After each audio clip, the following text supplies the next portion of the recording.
discípulos de Cristo que al reino de los cielos le dieron su lealtad. Siervos que ante él se postran. Vamos, amados hermanos, a la palabra de Dios, al pasaje que nos corresponde hoy. Se encuentra en Apocalipsis, el capítulo 10, la segunda parte, los versículos 8 al 11. No hay lugar a tocar el versículo 7 que les quedé viendo hace 8 días, pero está implícito en lo que hablaremos esta mañana. Apocalipsis capítulo 10, versículos 8 al 11. Dice la bendita palabra del Señor. La voz que oí del cielo habló otra vez conmigo, la que había oído allá en el versículo 4, quizá. Y dijo: ve y toma el librito que está abierto en la mano del ángel, que está en pie sobre el mar y sobre la tierra. Y fui al ángel diciéndole que me diese el librito. Y él me dijo: toma y cómelo, y te amargará el vientre, pero en tu boca será dulce como la miel. Entonces tomé el librito de la mano del ángel y lo comí, y era dulce en mi boca como la miel. Pero cuando lo hube comido, amargó mi vientre. Y él me dijo: es necesario que profetices otra vez sobre muchos pueblos, naciones, lenguas y reyes. Amados hermanos, amada iglesia, de acuerdo con el pasaje donde vamos, este es un momento donde ya ha sonado la sexta trompeta, es decir, estamos en el segundo ay. En este ay ha muerto la tercera parte de la humanidad. Recordemos la secuencia, amada iglesia. En la mano del que está sentado en el trono hay un rollo sellado 7 veces.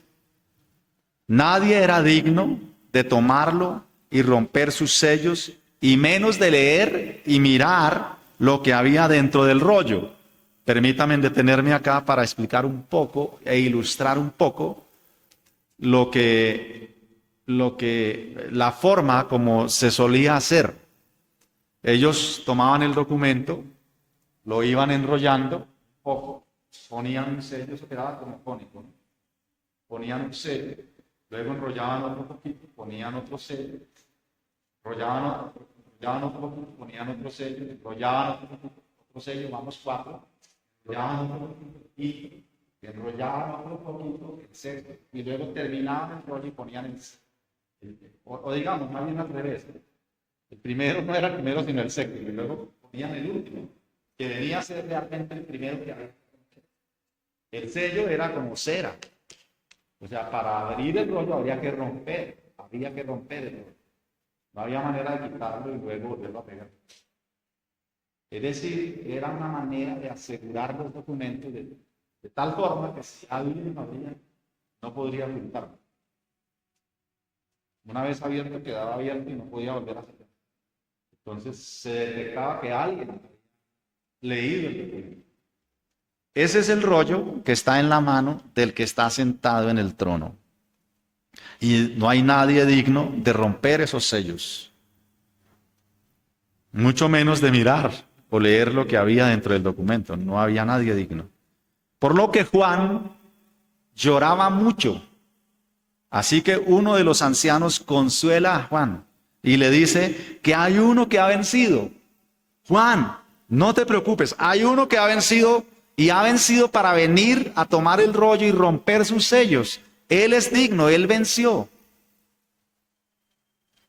Un cordero como inmolado tomó el rollo y de inmediato fue adorado. Él fue adorado por los 4 seres vivientes y los 24 ancianos que estaban alrededor del trono. Ellos expresaban esta adoración en la dignidad que ese cordero como inmolado tiene de tomar el rollo y desatar sus sellos. Digno eres de tomar el rollo y romper sus sellos. Digno eres de tomar el rollo y romper sus sellos. Y esta era la adoración. Y esa adoración es un canto nuevo. Eso no se había escuchado nunca en el cielo. Esas frases jamás se habían escuchado. Es un cántico nuevo que ellos cantan. Juan nos cuenta que esta adoración era una canción nueva. No se había escuchado antes en los cielos tal canción. Lo que sigue después es una multitud de ángeles adorando al Cordero que fue inmolado y que ha vencido. Es decir, en la escena está el Cordero tomando el rollo del que está sentado en el trono, y después de esa adoración de los 4 seres vivientes y de los 24 ángeles, le sigue una multitud de ángeles cantando esa canción. Es decir, ellos escuchan, wow, esta canción es nueva. Y ellos se unen a ese coro y comienzan a adorar al Cordero que es un Cordero como inmolado. Y ellos lo adoran. Así que ahora el Cordero se dispone a abrir el rollo, por lo que procede a romper sus sellos. Ahora sabremos lo que está dentro del rollo, lo que contiene el rollo. Ahora lo podremos saber. Antes no se sabía porque no había nadie digno de abrirlo. Pero ahora hay alguien que ha sido inmolado, ha vencido y puede tomar el rollo del que está sentado en el trono y abrirlo. Cuando Cristo rompe el primer sello para extender la primera parte del rollo, o sea, recuerden, está enrollado y cuando se va enrollando los sellos van quedando así como cónico, ¿no? Entonces él rompe el primer sello y abre. Y extiende esa primera parte del rollo. Lo que se encuentra es un caballo blanco, cuyo jinete es el vencedor. Él ha vencido y viene a vencer. Luego rompe el segundo sello y sale un caballo de color del fuego, bermejo, como color del fuego, de las llamas, rojizo, y cuyo jinete roba la paz de la tierra. Lo que quieran especular ustedes, guerras, lo que quieran decir, pero el texto dice que roba la paz de la tierra y la trae con espada. Eso puede significar guerra. Después rompe el tercer sello y sale un caballo negro, cuyo jinete es el hambre. De modo que con el salario de un día de trabajo apenas sí se podía comprar, bien sea o 2 libras de trigo o 6 libras de cebada. Era lo único que se podía comprar, no alcanzaba para más con el salario de un día. Había que trabajar un día fuerte y duro para poder comprar 6 libras de cebada o 2 libras de trigo, no más. El aceite y el vino no se podía comprar, eso estaba reservado para los más ricos de la tierra. Y en ese sello entonces se le dice al jinete, no toques el aceite y el vino, porque solamente los ricos lo van a poder comprar. Los pobres, solo trigo y cebadita. Lo que suele suceder en las guerras.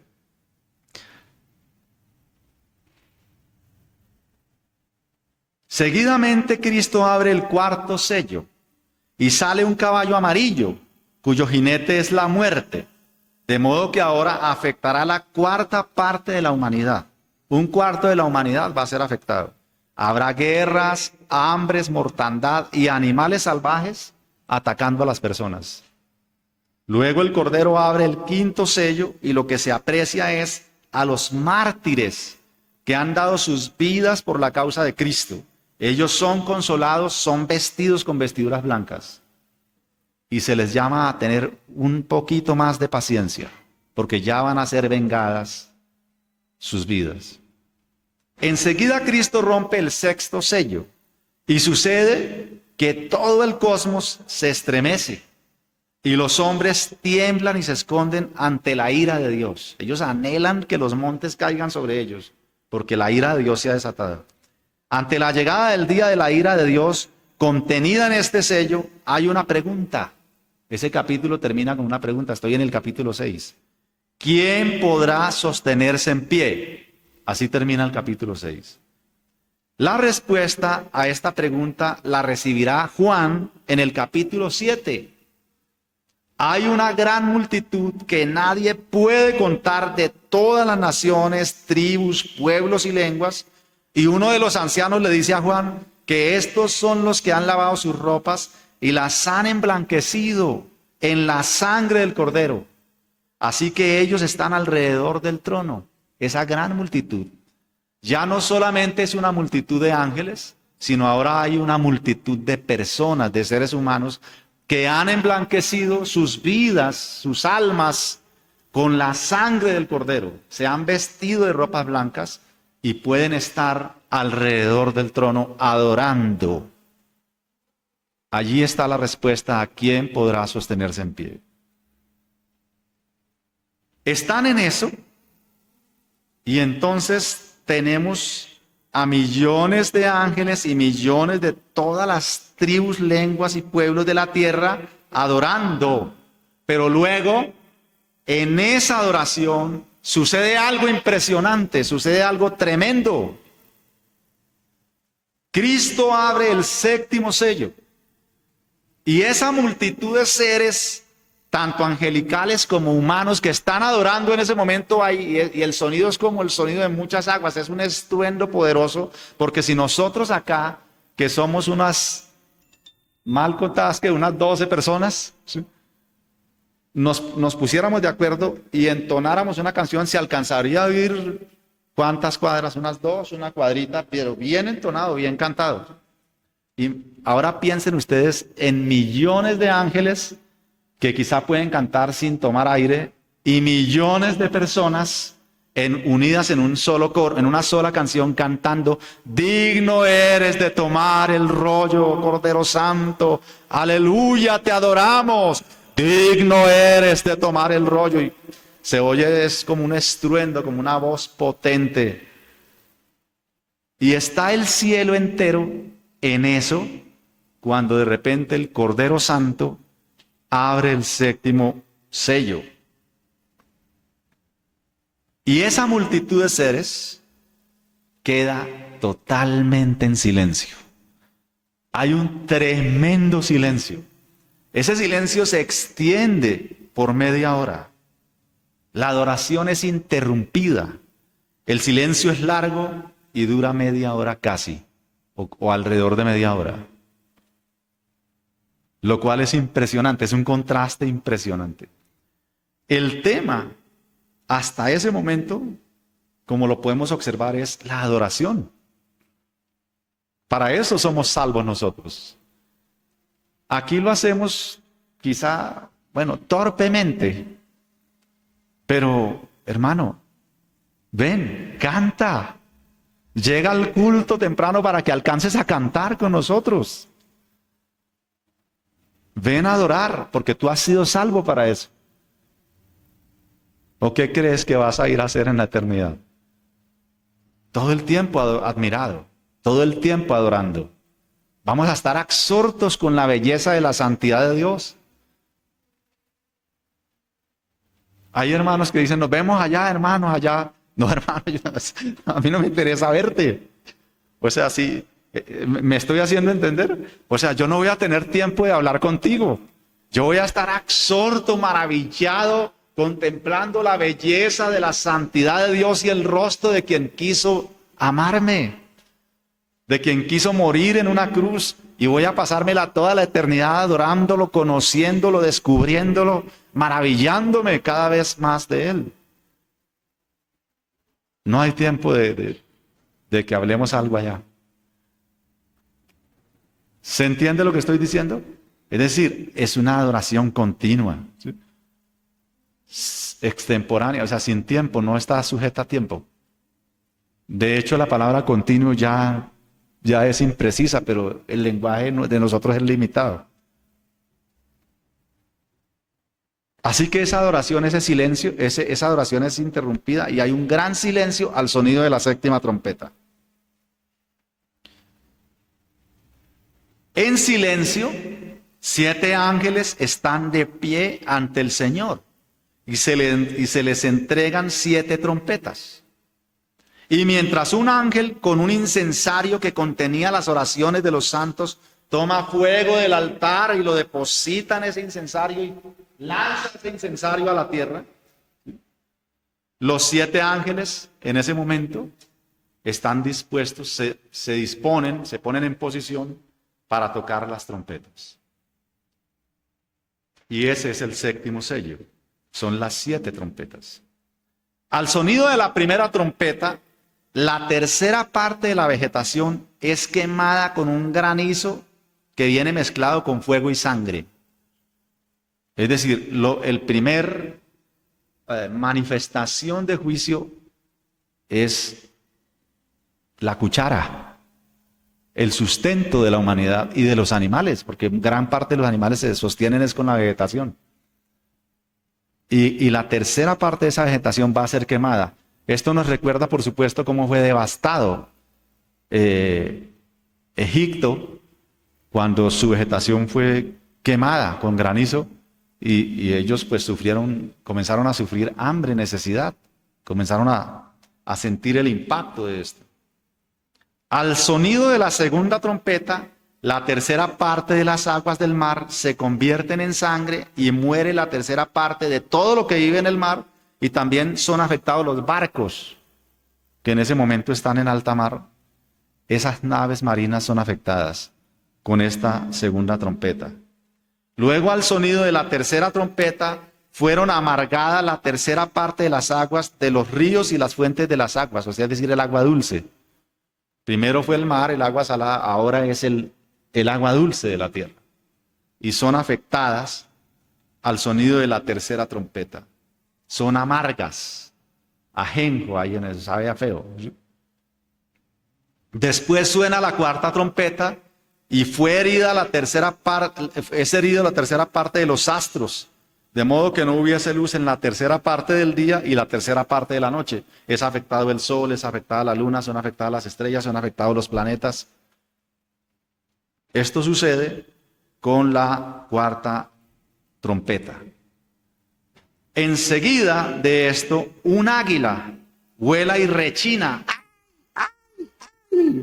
Rechina 3 ayes fuertes, y que Juan escucha, ve y escucha esa águila y dice: ay de los moradores de la tierra por el sonido de las siguientes 3 trompetas. Recuerde que vamos en la cuarta. Y en esa cuarta, después de que pasa esa cuarta trompeta, el águila vuela, Juan la ve y la escucha, y escucha 3 ayes, una ay por cada una de las 3 trompetas que faltan. Así que el quinto ángel suena la trompeta y del abismo salen muchos demonios. Y esos demonios son capitaneados por el ángel destructor, a quien tienen por rey. Ese es el primer ay. O sea, son sueltos, es desatada la maldad demoníaca y diabólica y satánica y infernal, ¿sí?, sobre la tierra de manera más fuerte, llamémoslo así. De tal manera que la maldad en la tierra se desata poderosamente. Ellos son capitaneados por el mismo Satanás. Luego suena la sexta trompeta y, como si fuera poco, con razón el ay, ¿no? Con razón los ayes. Ahí vamos en el primer ay, la quinta trompeta. Luego viene el segundo ay, que es la sexta trompeta. Y 4 ángeles malvados y feroces son desatados. Estos vienen comandando a 200 millones de demonios y son desatados para matar a la tercera parte de los hombres. Con razón el ay, ¿no? Ese es el segundo ay. Con todo y eso, hay una parte en ese texto que dice: aún así, con todo lo que hasta ahí ha pasado, aún así los seres humanos que quedan vivos no se arrepienten. No se arrepienten de su rebelión, de su maldad, de haber alzado su pequeño puño contra el Creador. Ellos no cambian de mentalidad. Ellos siguen su camino de pecado. Entonces Juan ve a otro ángel fuerte. Este ángel, eso es dentro de la sexta trompeta todavía. Este ángel, que es muy poderoso, muy robusto, muy corpulento, con un pie pisa el mar y con el otro pie pisa la tierra. Y sostiene en su mano izquierda un pequeño rollito. Literalmente el griego dice un rollito muy pequeño. Él está ahí con ese rollito. Ese rollito tiene una particularidad.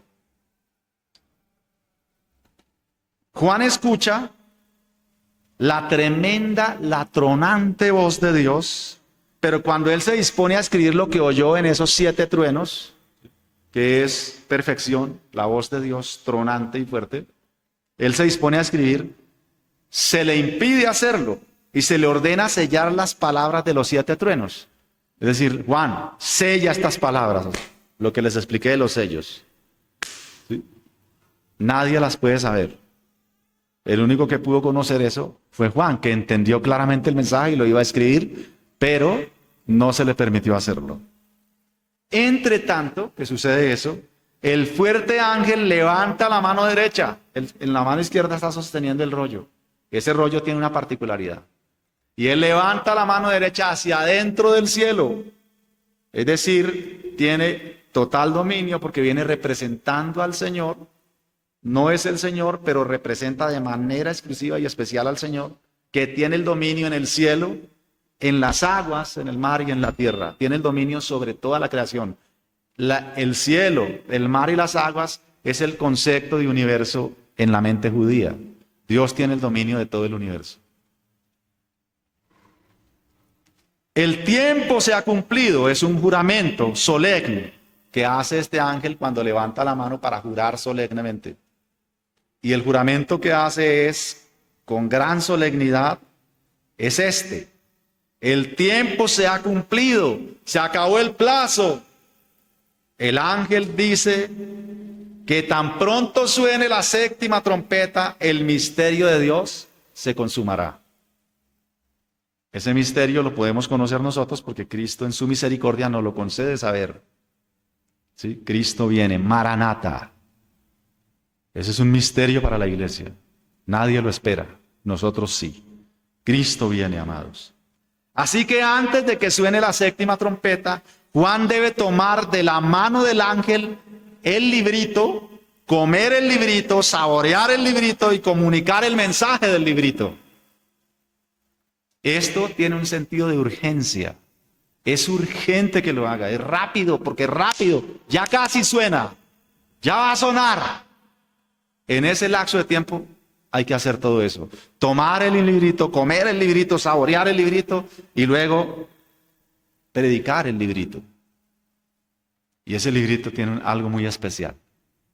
Por lo tanto, amados hermanos, yo he titulado este sermón El sabor del Evangelio. El sabor del Evangelio.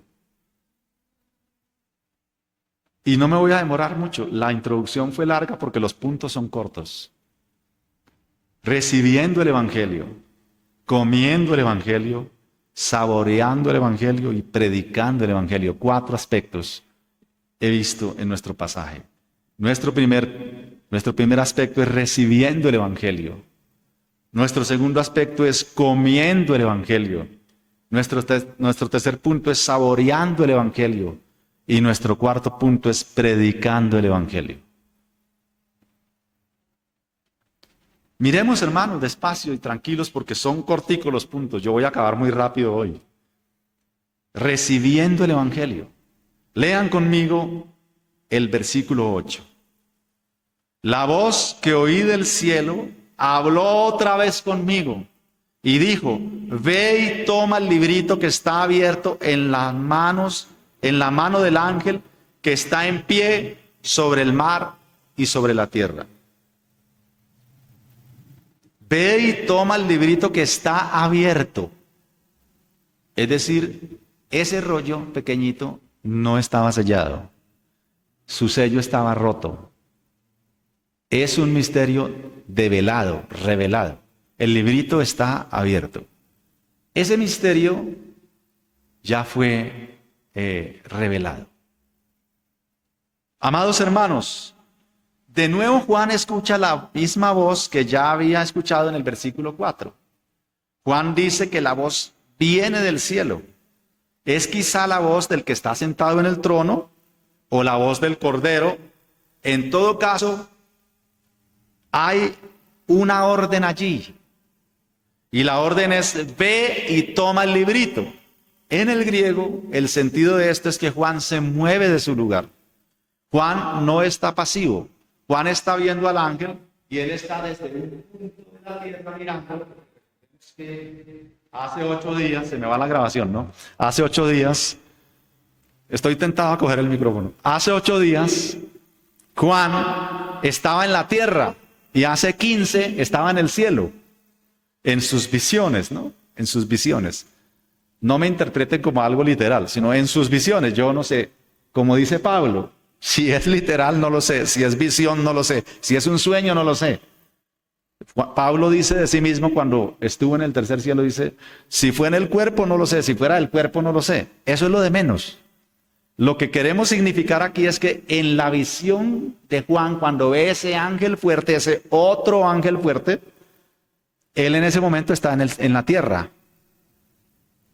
Y desde su punto, desde su lugar donde lo ve, se le dice, ve y toma el librito. Es decir, él tiene que accionar, tiene que irse hacia el ángel, se mueve de su lugar, extiende su mano y solicita al ángel que le entregue el librito, que entrégame el rollito, entrégueme ese rollito.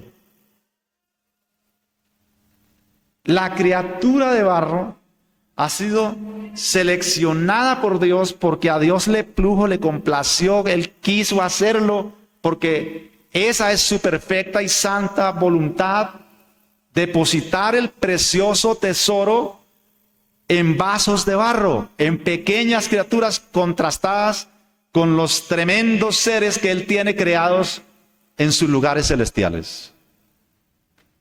Este tremendo ángel tiene en posesión su mano un grande tesoro más bien, pero significado o contrastado con él como algo muy pequeño, como un pequeño rollito. Quizá tiene que ser así de pequeño para que la criatura pequeña de barro lo pueda comer. Así que Juan se mueve, va hacia el ángel y le solicita, entrégame el rollito.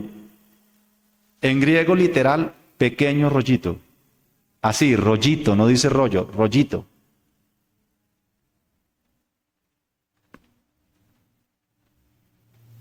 Es un mandato y tiene un sentido de urgencia, rápido. Es urgente que tomes el rollo. La idea es que Juan tiene que moverse de su lugar donde está, ir hacia el ángel y recibir el librito. Y de nuevo se recalca el hecho de que el ángel está parado sobre el mar y sobre la tierra. Así que el mensaje del librito es universal. El mensaje del librito será para todos. No habrá excepción y todo el mundo lo tendrá que escuchar. Es para todos los habitantes del mundo. Incluso lo escucharán los habitantes en las regiones celestiales. En ningún momento se le entrega el librito a Juan. En ningún momento se le ofrece. Él tiene que ir a solicitarlo. Más bien él debe tomarlo de la mano del ángel. Es decir, quien extiende la mano para tomar el librito es Juan. Y hay un momento, lógicamente, que el ángel la extiende para entregárselo. Pero lo que quiero significar es que él tiene que moverse. Él tiene que ir hasta allá. No se mueven hasta donde Juan está. La orden es vaya y tome el librito. Y esa es la orden que se le da. Es esa la orden que se le da. Ve y toma de la mano del ángel. Ve y toma de la mano del ángel. Así lo leemos en el texto. Y no tenemos por qué alegorizarlo. Podemos entenderlo tal cual lo dice. Juan tuvo que moverse y tomar el librito. Así que el evangelio no es impuesto por la fuerza. No es que se le obligue. Hay un sentido también en que se le produce al ser humano una voluntad de querer y luego de hacer. Es decir, cuando la persona escucha el evangelio, lo que hace el poder del evangelio en esa persona es producirle fe. La persona antes odiaba el evangelio, antes odiaba a Dios, y una vez el evangelio llega al corazón de la persona, a la persona se le quiebra la voluntad. Ustedes recordarán que los ladrones que estaban colgados a lado y lado del Señor se burlaban, lo injuriaban, lo insultaban, lo escupían. Pero hay un momento en que algo sucede en uno de los ladrones.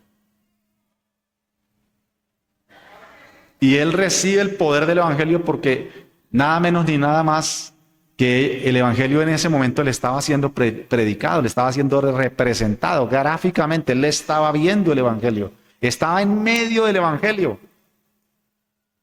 En ese momento él estaba, quizá en algún momento de la vida de ese ladrón había escuchado algún sermón del Señor, lo había visto hacer un milagro, pero en ese momento recibió el corazón del Evangelio.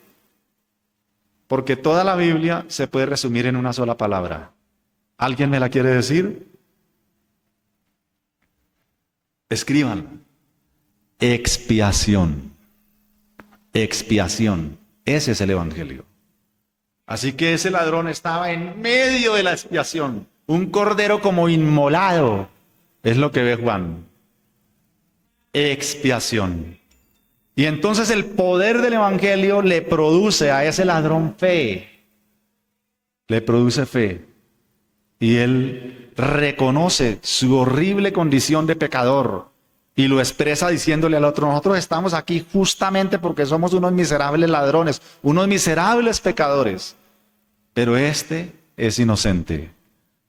Y luego suplica la gracia y la misericordia de Dios. Suplica el perdón de Dios y lo hace con todo el corazón. Señor, acuérdate de mí cuando vengas en tu reino. Y de inmediato recibe la gracia, de inmediato recibe la misericordia y el perdón de Dios. Hoy mismo, de cierto te digo, hoy mismo estarás conmigo en el paraíso. Y eso es lo que sucede con el librito. Tiene tal poder para transformar. Pero no es impuesto.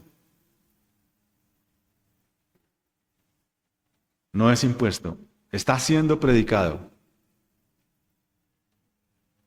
Y hay unas ovejas que oirán el silbo suave del buen pastor y llegarán. El Evangelio convence, y cuando estamos convencidos, lo hemos de tomar de la mano de aquel que nos lo predicó. Eso nos sucedió a todos. A nosotros nos predicaron el Evangelio y una vez estuvimos convencidos, lo tomamos. ¿O no? Entonces, hermanos, el primer llamado con este punto es a que tomemos el Evangelio, si es que no lo has tomado. A que nos apropiemos del Evangelio, que realmente estemos convencidos de su mensaje, porque puede ser que tú tengas un cristianismo intelectual, un cristianismo meramente intelectual o meramente religioso, pero no un cristianismo verdadero. Puede ser que tu cristianismo sea un mero cristianismo intelectual o un mero cristianismo religioso, pero no has abrazado de verdad el Evangelio, no lo has tomado de verdad. Entonces este es el llamado. Ven, toma el Evangelio. Extiende tu mano, tienes que extender tu mano y tomarlo. Como se lee en Hebreos 3, 7 al 8a. Por lo cual, como dice el Espíritu Santo, si oyeres hoy su voz, no endurezcáis vuestros corazones. Si esto es así, entonces daremos el siguiente paso. Lo que nos lleva a nuestro segundo punto, comiendo el Evangelio. Comiendo el Evangelio. Yo iba a utilizar la palabra interiorizando, pero resulta que preferí dejar la que está en la Biblia, comiendo el Evangelio.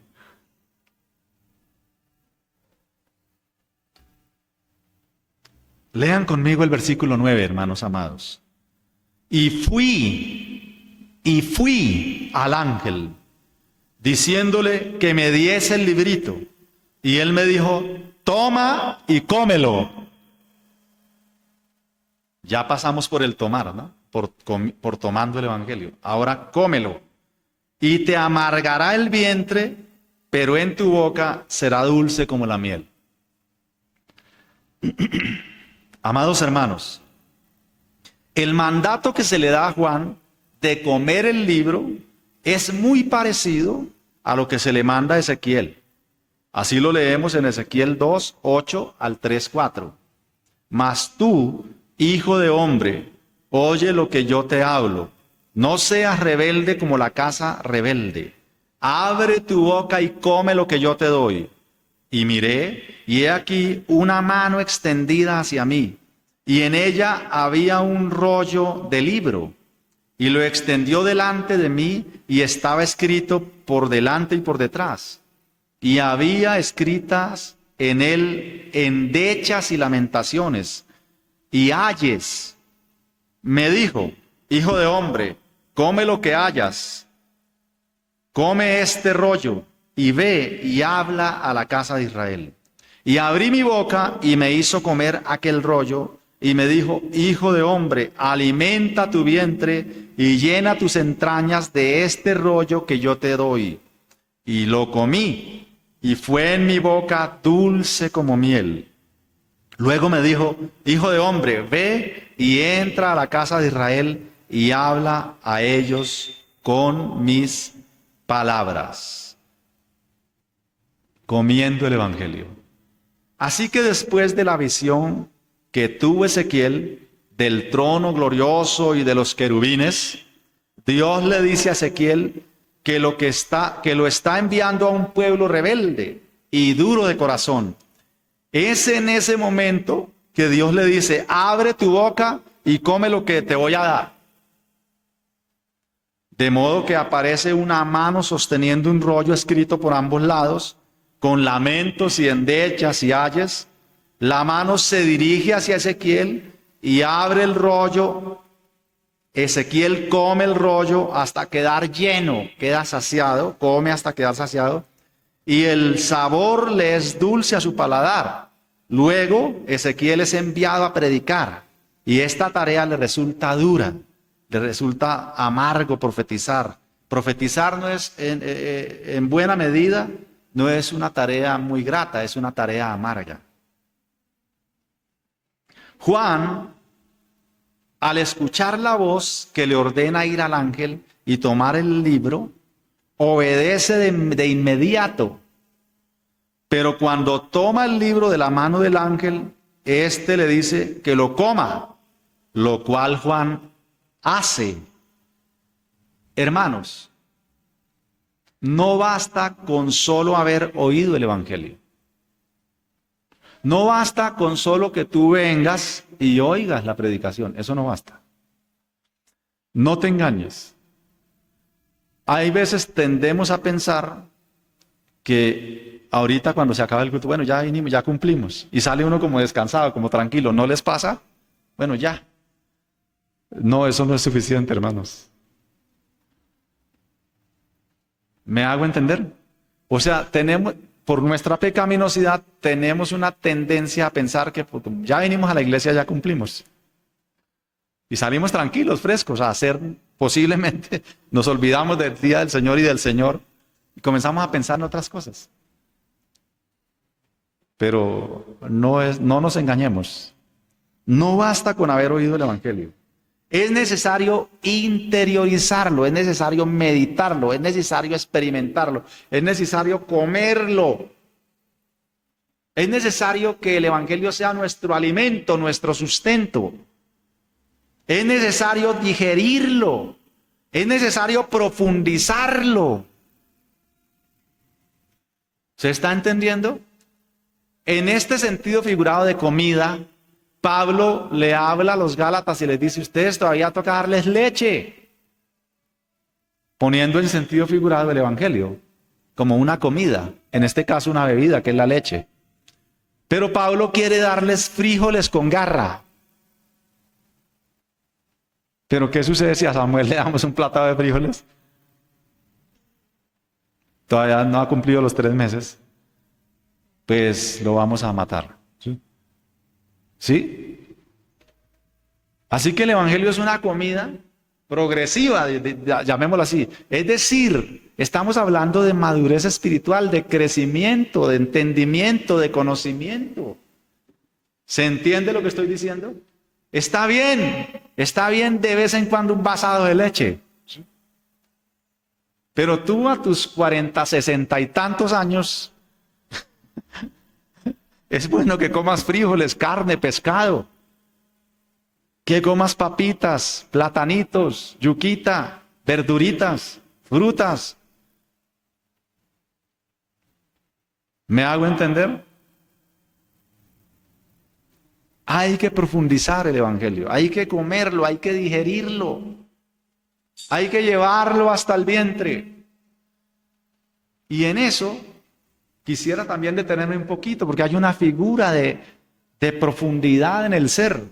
El vientre es aquí lo profundo, ya no se queda en mi garganta. En otro sentido, otra escritura dice que algunos gustaron de la salvación, la tuvieron apenas en la gustaron, pero no la pagaron. Se fueron para el infierno porque no gustaron.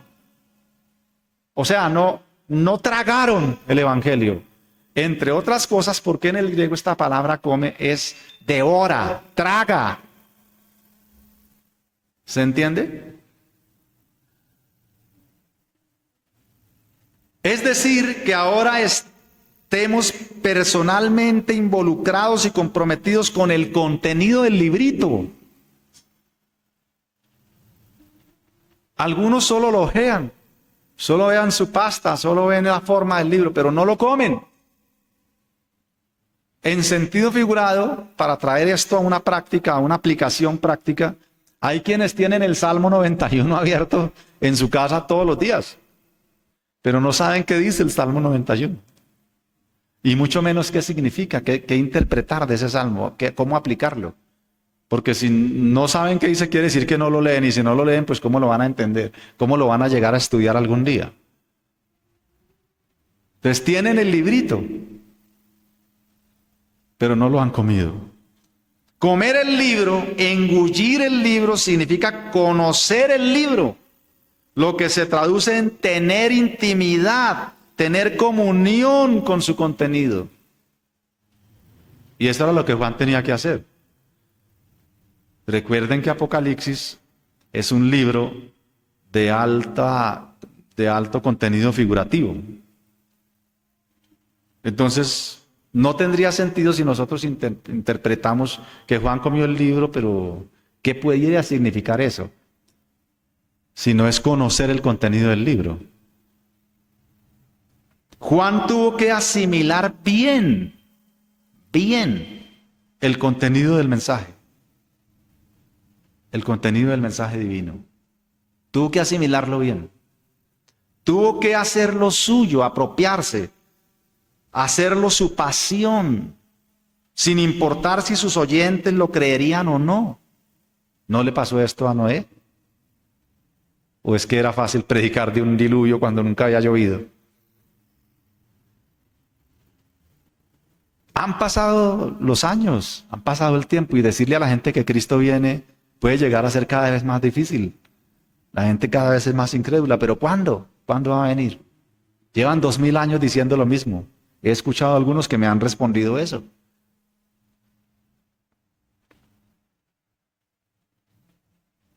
Y sin importar si a Juan le creerían o no sus oyentes, él viviría, caminaría impactado por el realismo y lo impresionante de las visiones y las revelaciones. Es que no es para menos. Usted que tuviera las visiones de Juan, usted, yo creo que su vida no volvería a ser el mismo cristiano nunca. Usted tiene esas visiones, a usted no le importa si le creen o no, usted comienza a predicarlas. Es un impacto, es impactante, es tremendo. Tan tremendo que hubo momentos que Juan quiso adorar ángeles. Eran tan tremendas las visiones que él pensaba que era Dios y se arrodillaba para adorarlos. Así el creyente debe vivir, convencido del mensaje de las Escrituras, hermanos. El hecho de que no vengamos a la iglesia refleja incredulidad.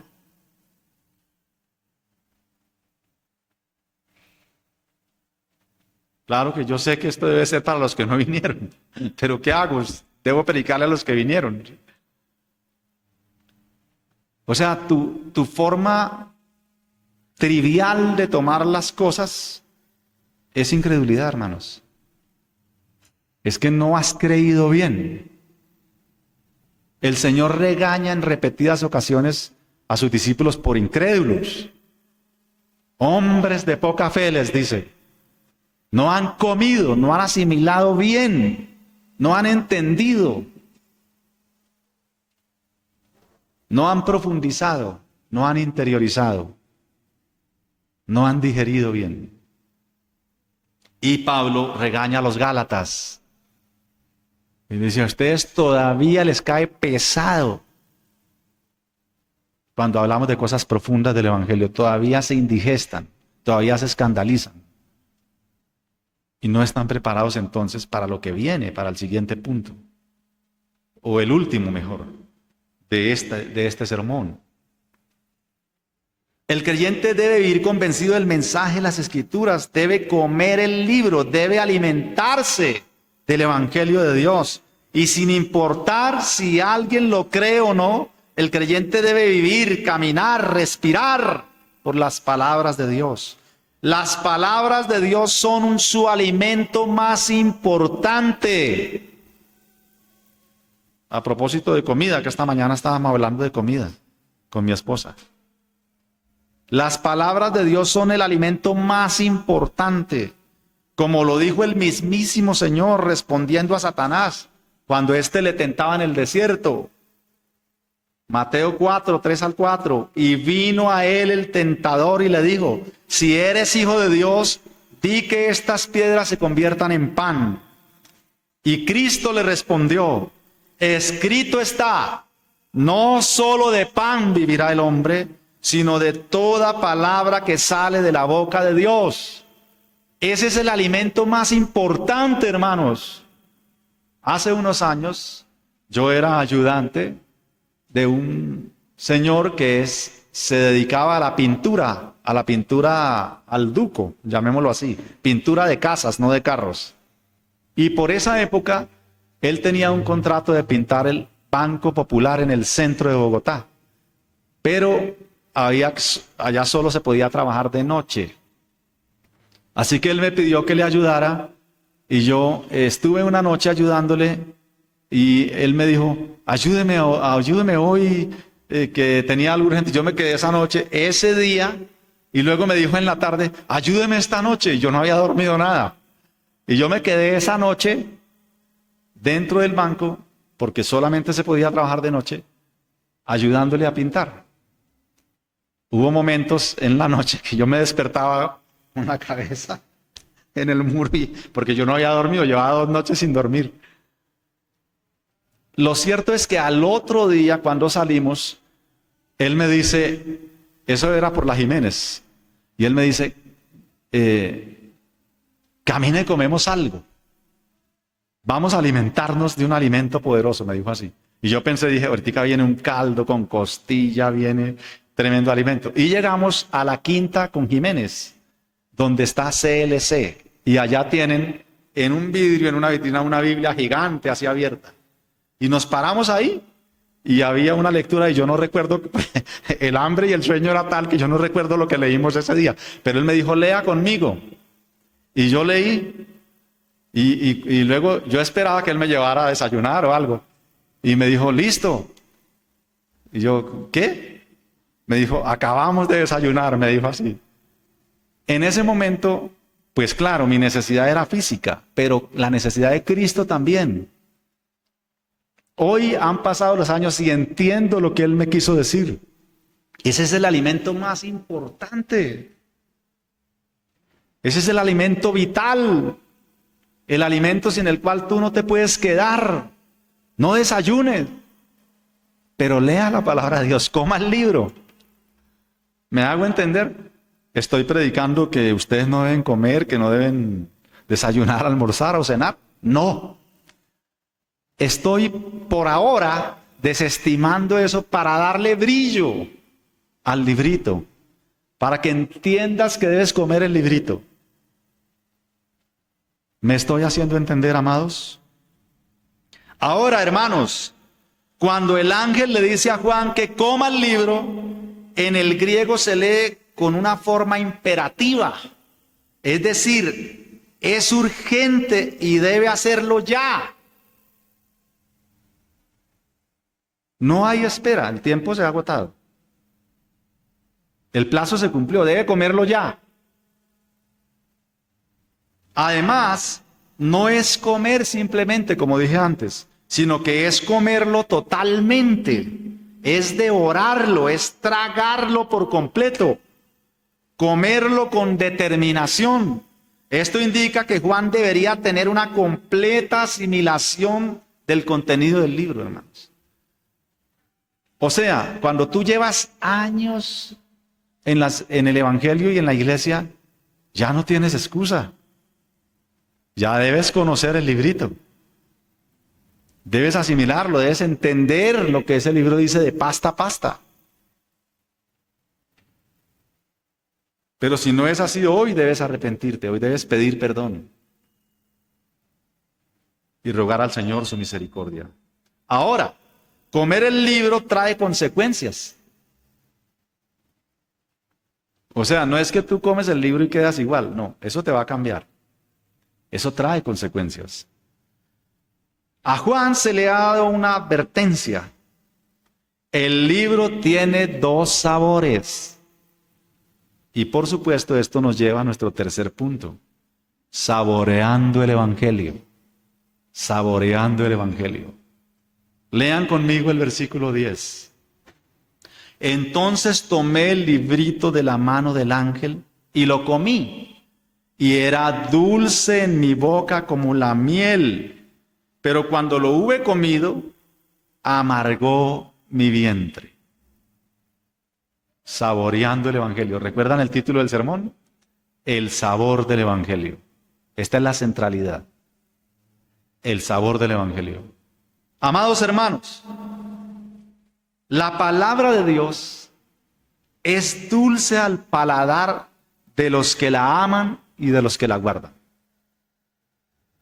Comer las palabras de Dios es saborear la miel más pura y dulce que pueda existir.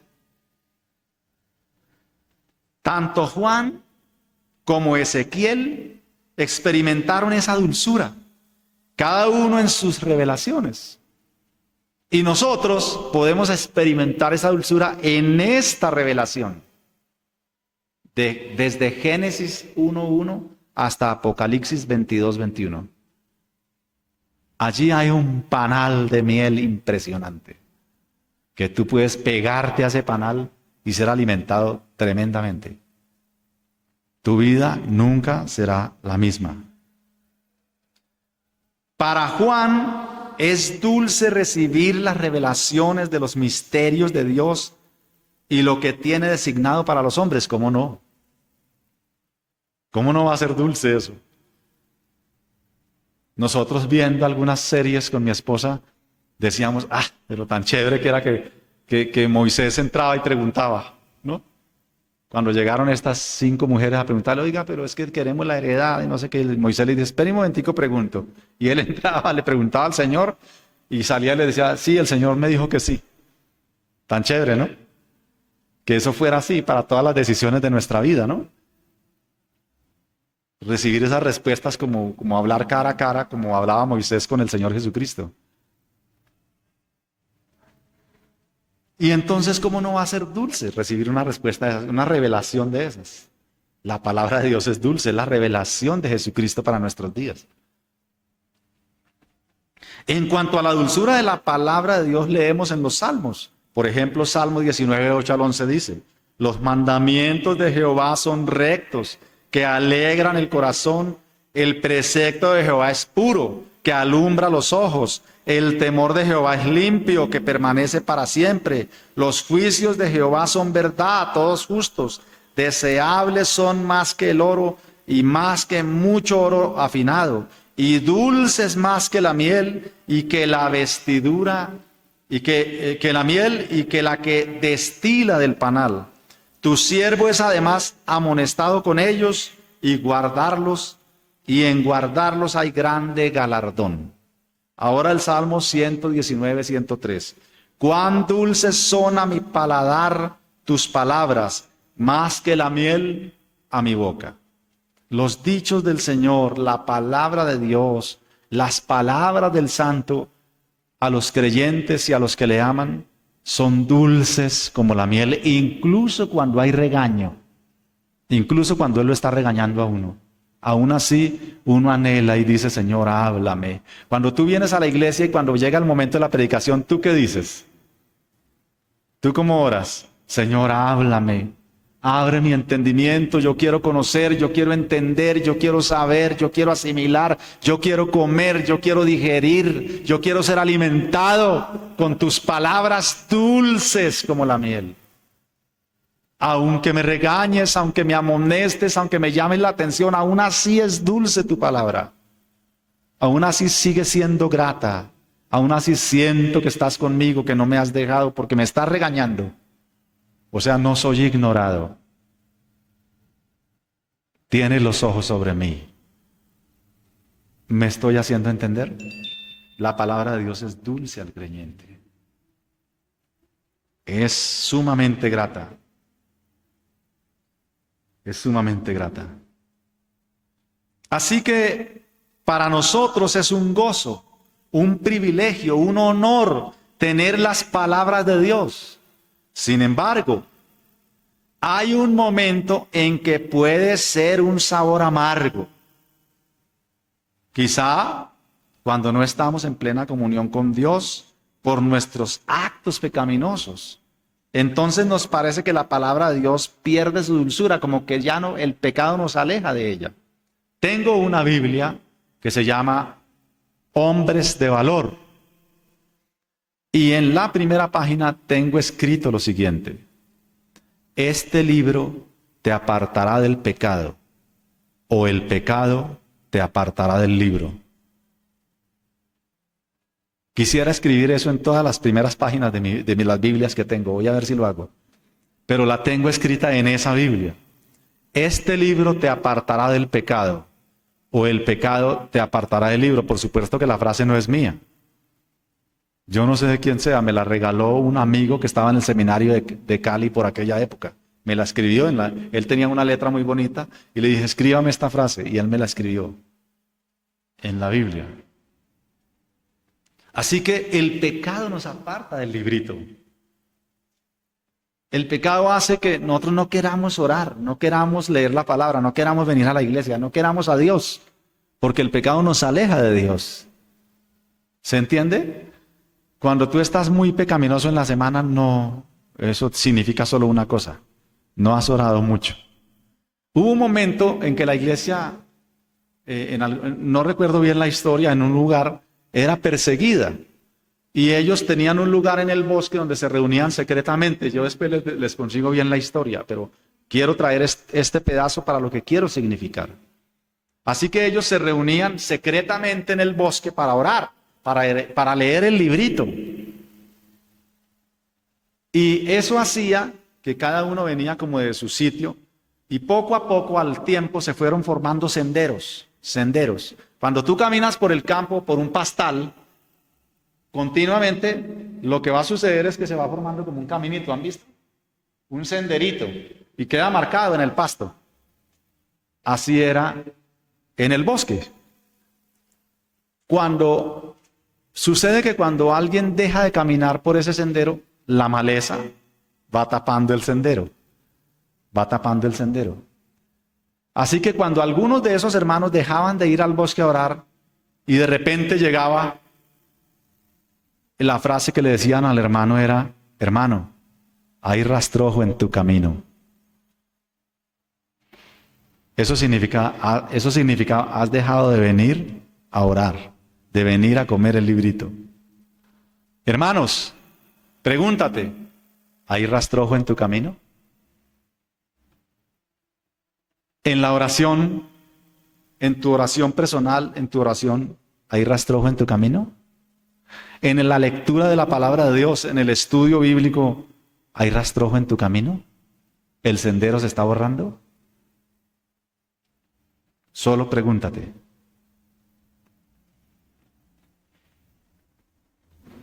Pero para el creyente es un gozo orar, para el creyente es un gozo congregarse, para el creyente es un gozo comer el librito. Comer el libro es un privilegio, es un gozo. Es dulce, le sabe a dulce. Claro, la pecaminosidad hace que eso tienda a ser amargoso. Otro momento en que la palabra de Dios es amarga es cuando predicamos el evangelio y el evangelio es rechazado. Eso no nos produce gozo, nos produce una cierta amargura. Al predicador le es amargo cuando predica el evangelio y el evangelio es rechazado por los hombres. No puede ser más amargo saber que las personas irán al infierno. No puede ser más amargo. O sea, una persona que rechaza a Cristo irá al infierno, indefectiblemente. Y uno lo sabe. Y eso es amargo. Serán eternamente condenadas las personas por haber rechazado el dulce mensaje del evangelio. Ellos serán condenados. Hermanos, quiero decirles algo. En el infierno no hay ateos. En el infierno todos creerán. En el infierno todos tendrán fe. Pero es amargo. Es duro. Es eterno. Quizá lo más terrible del infierno no es el fuego, ni es el gusano que nunca muere, sino su duración. La total inesperanza. No importa cuántos millones de años una persona pueda estar y llevar en el infierno, será como si hubiera acabado de llegar. Y eso es duro, eso es amargo. Es una verdad eterna del evangelio, pero es amarga. Así que el evangelio tiene amargura también. Hay una parte que amarga. Esta fue la angustia de los profetas en el Antiguo Testamento. Ellos sabían que para aquellos que rechazaban el mensaje solo les esperaba juicio de Dios. Está en la amargura de Jeremías. Jeremías lloraba y lloraba y lloraba porque era rechazado. Jeremías es el profeta a la vista del concepto de éxito hoy, el profeta más fracasado que hubo. No se le convirtió ni uno. Y el profeta más exitoso fue el que quería que nadie se convirtiera. Y se le convirtieron todos. Jonás. Pero el menos exitoso en cuanto a que alguien se le convirtiera fue Jeremías. Él lloraba y lloraba y lloraba. Y era amargado por eso. Porque él sabía que la gente se iba a ir para el infierno. Y eso sucedió. La gente se fue para el infierno. En el caso de Juan, la angustia era evidente. Juan estaba viendo ahí mismo lo que les esperaba a todos. Él vio las trompetas, él vio el juicio, él vio todo. La angustia es evidente, la amargura es evidente, hermanos. A todos los que se han hecho enemigos de Dios y de su Cristo, les espera estos juicios que Juan vio. Así que esto es un aspecto amargo de las palabras de Dios. Anunciar el juicio de Dios no es una tarea agradable. Es una tarea amarga. Decirle a una persona que se va a ir para el infierno, eso es amargo, eso es duro. Uno puede ser incluso apedreado, golpeado, empujado, escupido, rechazado de manera brusca por decirle esa verdad eterna del evangelio a alguna persona. No hay alegría al decirle a una persona que será condenada por rechazar a Cristo. No hay gusto. Dios mismo no se complace en la muerte del impío. No se complace en el castigo de los impíos. Dios se duele del castigo, se duele del juicio. Dios no es un sádico. Él solo es justo. Así que hay amargura incluso en Dios por la muerte de los hombres que Él creó a su imagen y semejanza. No piensen que Dios se complace. Dios no es sádico. Así que allí tenemos los dos sabores del evangelio. El creyente se deleita en la ley de Dios, disfruta el Evangelio y se alegra grandemente cuando alguien cree en el Evangelio. El Evangelio es poderoso y produce fe y arrepentimiento en esos pecadores. Y esto es un gozo. Pero también ese mismo creyente tiene un sabor amargo en su vientre cuando ve que alguien rechaza el Evangelio. La razón es que sabe bien lo que le espera a esa persona incrédula. Y eso le produce tristeza, le produce amargura.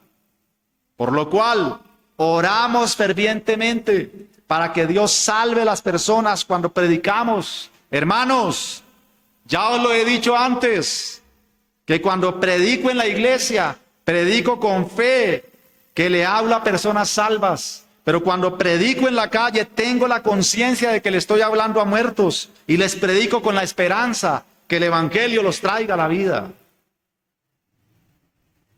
Esto, hermanos, nos lleva directo a nuestro cuarto y último punto. Predicando el Evangelio. Lean conmigo el versículo 11. Y él me dijo, es necesario que profetices otra vez sobre muchos pueblos, naciones, lenguas y reyes. Otra vez. Amados hermanos, notemos que el pequeño rollo no está sellado. Yo les dije que había algo especial en ese rollo que tenía el ángel. Hay algo ahí. El rollo no está sellado, sino que está abierto. El ángel tiene el rollo abierto.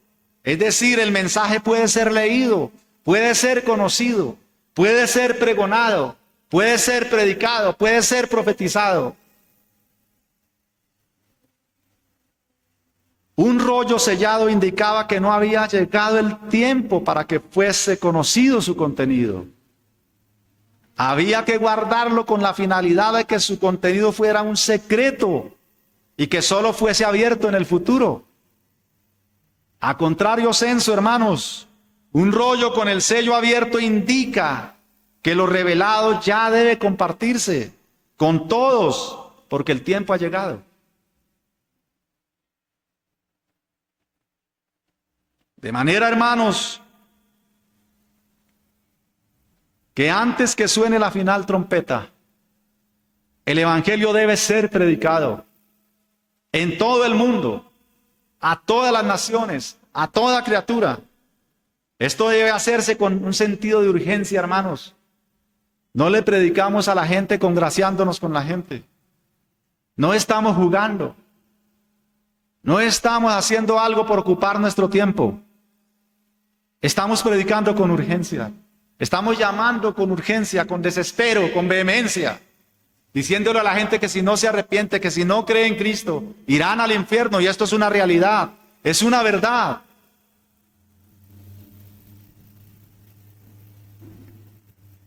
La idea es que la final trompeta pronto sonará.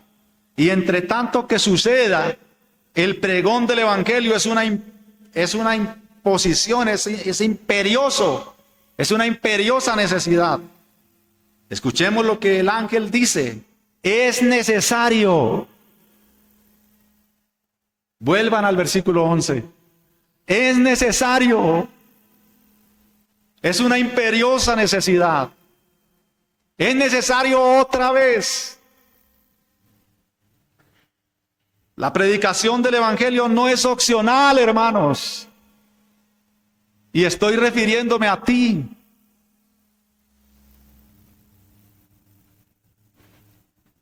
No es reemplazable por otra cosa.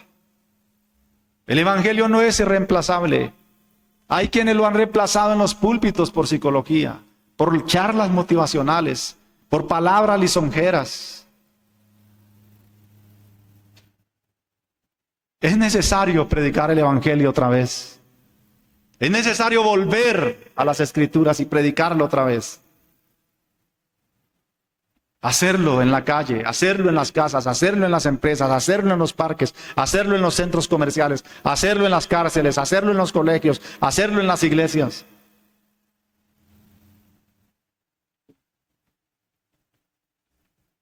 La predicación del Evangelio es irreemplazable. Es un mandato imperativo de Dios. Predicar el Evangelio es nada menos que la principal tarea de la iglesia. Escucharon bien.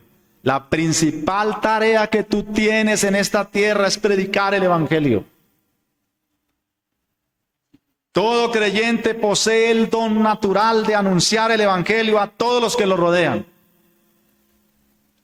Nadie podría decir que no sabe hacerlo, porque es un don natural. Solo tienes que contar lo que Cristo hizo en tu vida. Solo tienes que contarle a las personas lo que Cristo hizo en la cruz por esas personas.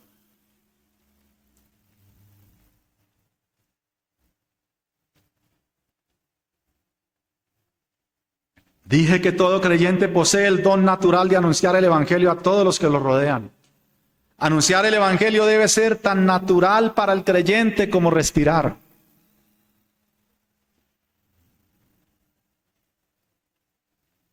Y quiero que quede esa frase bien repetida, bien grabada. Anunciar el Evangelio debe ser tan natural para el creyente como respirar.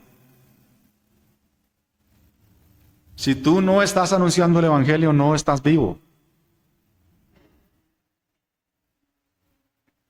Si tú no estás anunciando el Evangelio, no estás vivo. El ángel le dice a Juan que es necesario profetizar otra vez. No basta con que ya hayan oído. Deben oírte otra vez.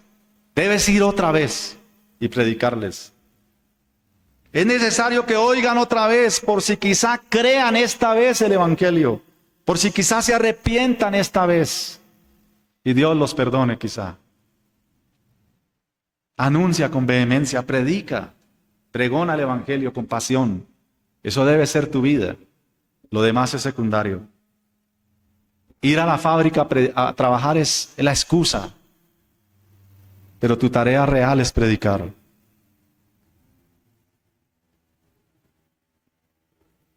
El sentido de urgencia que este mandato tiene es que está por sonar la última trompeta, hermanos. Ya casi suena la última trompeta. Ya no habrá más tiempo. Este es el juramento solemne que hizo el ángel, que el tiempo se ha cumplido, que el plazo se acabó. El apóstol Pablo, entendiendo esta urgencia, le dice a los corintios que predicar para él es una necesidad impuesta. Corintios 9:16, segunda. Pues si anuncio el Evangelio no tengo por qué gloriarme, porque me es impuesta necesidad y ay de mí si no anunciar el Evangelio. Y luego con la misma vehemencia le hace el encargo a Timoteo en 2:4-1-2. Te encarezco delante de Dios y del Señor Jesucristo, que juzgará a los vivos y a los muertos en su manifestación y en su reino. Que prediques la palabra, que instes a tiempo y fuera de tiempo, redarguye, reprende, exhorta, con toda paciencia, con toda doctrina. El pregón del Evangelio es algo muy serio, es algo muy solemne. Es una grave advertencia a las personas de que pronto vendrá el fin, de que serán condenados y que solo hay un medio de salvación, que si lo rechazan no habrá forma de librarse de la ira venidera. También el texto nos indica que no hay distinción de raza, no hay distinción de estrato social, no hay distinción de posición social, no hay distinción de posición económica. El texto nos indica que el Evangelio debe ser predicado a todas las criaturas del mundo. Y quien lo cree se salvará, y quien lo rechace ya ha sido condenado. Así lo leemos en Juan 3:18. El que cree, el que en él cree no es condenado, pero el que no cree ya ha sido condenado, porque no ha creído en el nombre del unigénito Hijo de Dios. Hermanos, Cuando este evangelio haya sido predicado por todo el mundo, sonará la final trompeta. En Mateo 24:14 lo leemos. Y será predicado este evangelio del reino en todo el mundo para testimonio a todas las naciones. Y entonces vendrá el fin. Así que, hermanos amados, este texto es un poderoso llamado a la iglesia a despertar. Despiértate, tú que duermes. Levántate de entre los muertos y la luz de Cristo te iluminará. Vamos a orar. Padre, gracias por tu misericordia. Gracias por tu favor. Gracias por tus palabras de vida poderosas. Despiértanos por tus palabras. Llámanos, que el sonido de la trompeta nos alerte. Que estemos alertas, porque pronto es tarde para la humanidad. Gracias, Señor, por tanta misericordia que nos has tenido, por tanta paciencia, por tanta bondad. Oramos a ti en Cristo Jesús, Señor nuestro. Amén. Amados hermanos, gracia y paz de Dios.